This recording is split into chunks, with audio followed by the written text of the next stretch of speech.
Baiklah. Assalamualaikum warahmatullahi wabarakatuh. Balik lagi di channel saya Angga Moto Wojo.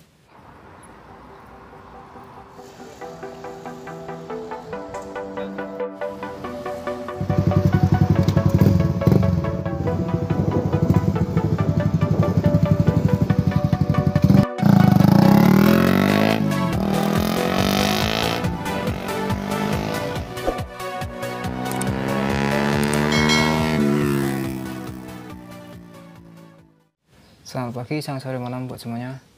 Apa kabar teman-teman? Semoga kalian baik-baik saja ya. Hari ini saya nggak riding di jalan karena ini kan lagi situasi pandemi COVID-19 ya. Jadi saya mau ya sekedar ngasih vlog penjelasan. Kemarin saya kan pernah ganti kanvas kopling ya. Jadi hari ini saya mau ngasih semacam penjelasan singkat tentang apa sih kerja kampas kopling dan gimana cara ganti kampas kopling itu sendiri di Fufi. Dan kemarin kan udah ganti ya kampas kopling, itu ngabisin sekitar 460 ya. Ya sekitar segitulah karena kampas kopling sekaligus sama ganti oli sekaligus ya. Jadi nanti saya mau ngasih penjelasan sedikit apa itu tentang kampas kopling. Oke mas, simak video ini sampai selesai dan jangan di skip. Jadi saya ngambil beberapa referensi video ya dari beberapa video yang udah saya pelajari. Untuk lebih enaknya kita langsung ke motornya saja mas bro, sambil kita setting ke si Fufi sendiri. Oke mas bro sekalian, kita mulai penjelasan singkat dari cara kerja kopling atau clutch itu ya sendiri ya.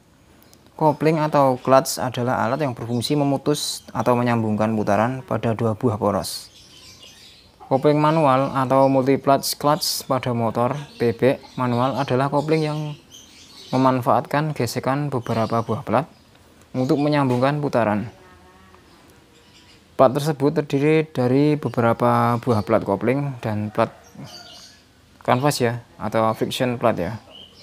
Jadi dulu saya pernah ngebongkar itu mesin dari si Fufi, dan karena kanvas koplingnya sendiri udah gosong, itu ciri-cirinya kebanyakan tuh slip mas bro. Jadi kalau mas bro sekalian itu lagi motoran di jalan kenapa lalu kerasa nggak enak kayak slip-slip ya, itu berarti tanjannya harus sudah diganti kanvas koplingnya. Biasanya kalau mas bro itu telat oli, biasanya ngaruh banget ke kanvas kopling. Kalau udah kerasa slip atau tenaganya nggak ada sama sekali, atau istilahnya kalau biasanya Fufi kan seling gas banget ya mas bro. Nah itu biasanya kalau kanvasnya udah mulai aus, itu tenaganya berkurang mas bro. Oke lanjut penjelasannya. Plat kopling yang terdiri dari logam dipasang secara bergantian ya. Jadi di dalamnya kan ada beberapa plat kopling sama kanvas kopling. Ada kalau nggak salah 6 ya. Itu pemasangannya berurutan mas bro, dari pertama plat kopling, terus kanvas kopling, plat kopling lagi, kanvas kopling lagi, begitu seterusnya. Kemudian baru ditutup sama rumah koplingnya sendiri mas bro. Kita ke bagian kiri karena kopling itu letaknya di kiri bukan di kanan mas bro. Nah sebelah sini ya, itu bloknya sendiri seperti ini, dulu pernah dibongkar ya.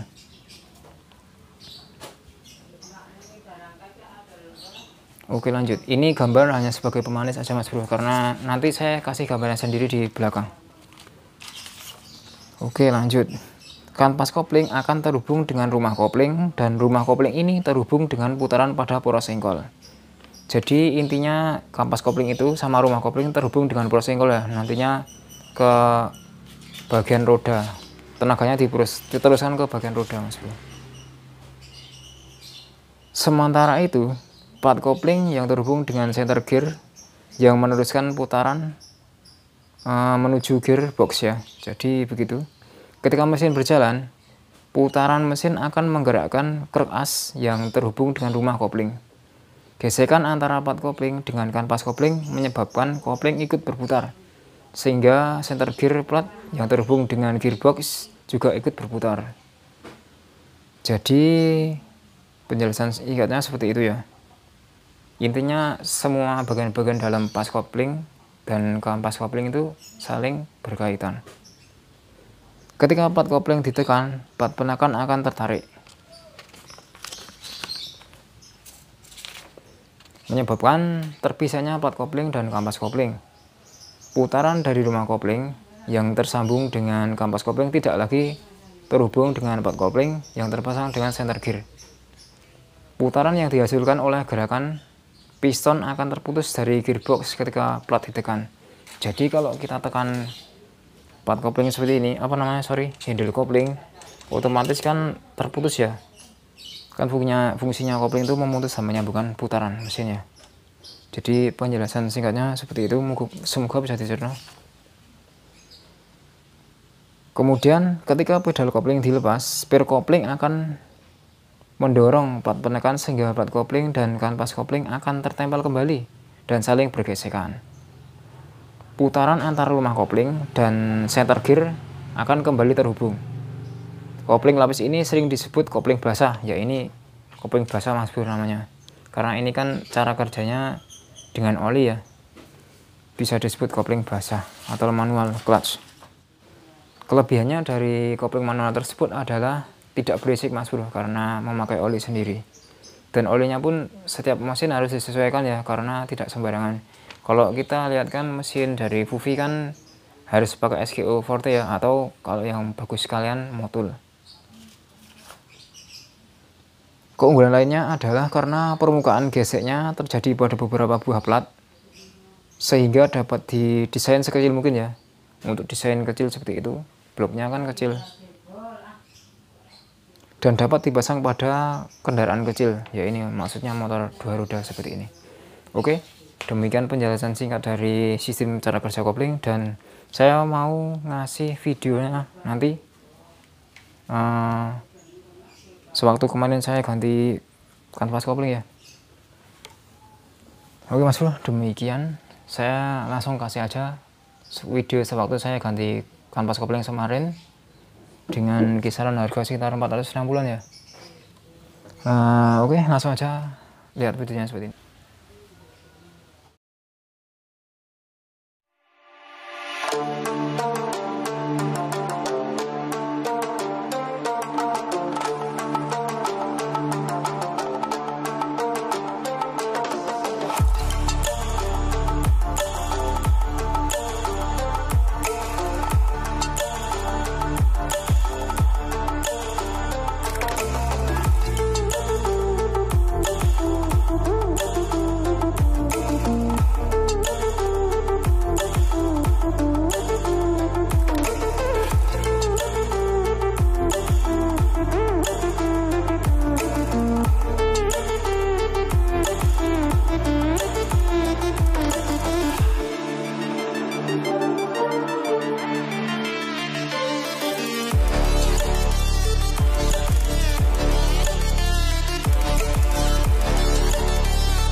Oke Mas Bro, mungkin tadi videonya semoga bisa menjadi penjelas ya, atau sekedar referensi lah ya, biar kita semua lebih tahu gimana sih cara sistem kerja dari kopling manual sendiri pada motor BBM.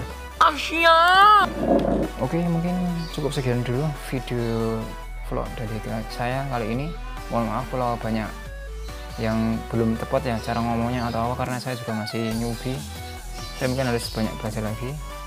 Oke, kita jumpa lagi di video selanjutnya, dan wassalamualaikum warahmatullahi wabarakatuh.